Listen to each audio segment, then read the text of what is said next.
Wait now. What happened to you? Onome. More. You don't know do what you don't mind. That one not be like that. Now like now. All our children. Nothing. Anybody must to do it. Nothing can happen to you now. You will there where? You will there where? Nothing can happen. Oh yeah. Onome.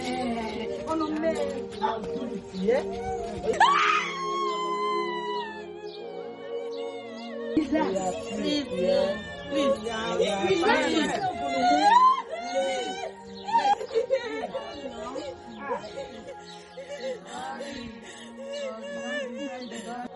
Please.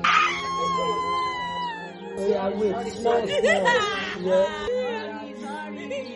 Sorry.